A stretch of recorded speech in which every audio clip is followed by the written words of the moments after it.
उदय होते नहीं देखना चाहिए। सूर्य को भक्ति मार्ग है तुम्हारा भला हो, सत्यानाश कर दिया ज्ञान का। अरे भक्ति मार्ग में कहते हैं अस्त होते हुए सूर्य को नहीं देखना है। क्या? अस्त होते हुए सूर्य को नहीं देखना है, और जो उदय होता हुआ सूर्य है उसको तो जरूर देखना है।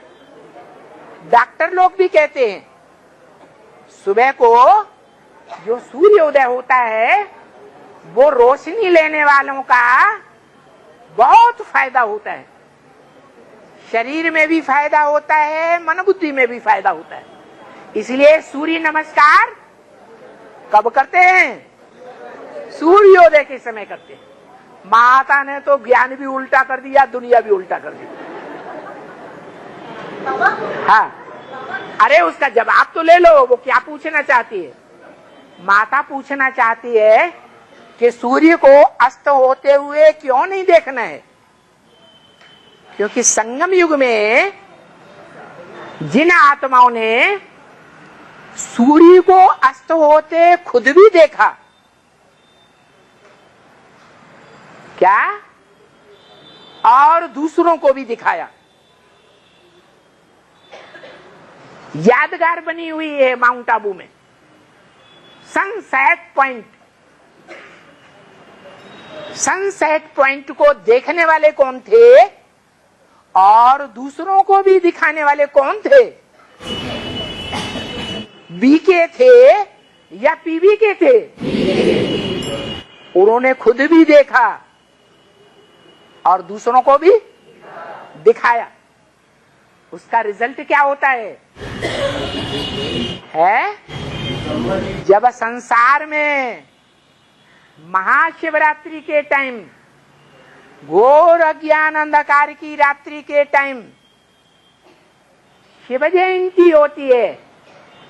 बाप की जयंती सो बच्चे की जयंती। ऐसी शिव जयंती पर जब भगवान बाप संसार के सामने प्रत्यक्ष होते हैं, अखबारों के द्वारा, टीवी के द्वारा, इंटरनेट के द्वारा, रेडियो के द्वारा, संसार के सारे वैज्ञानिक साधनों के द्वारा प्रत्यक्ष होने लगते हैं, तो वो आत्माएं सनसेट पॉइंट को देखने की आदी हैं।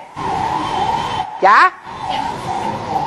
उदय होते सूर्य को जन्म जन्मांतर देखने की आदी नहीं है। इसलिए वो उस समय जब ज्ञान सूर्य सच्चा सच्चा संसार में उदय होता है तो वो सोई हुई रहती हैं या जागृत होती हैं? सोई हुई रहती हैं। उनके आधार मूर्ति भी सोए हुए रहते हैं और उनके बीज रूप भी सोए हुए रहते हैं। और उन आधार मूर्तों से जो जन्म लेते हैं, अपने अपने धर्म के पक्के जो द्वापर से आते हैं, वो आत्माएं भी चतुर्थ विश्व युद्ध जब होने को होता है उस समय तक भी सोई हुई रहती हैं। माना भारत में जो महाभारत तृतीय विश्व युद्ध होता है उसमें भी सोई हुई रहती है। इसलिए अपनी भारतीय परंपरा में ये गायन है और वैज्ञानिक तथ्य भी है कि अस्त होते हुए सूर्य को नहीं देखना चाहिए।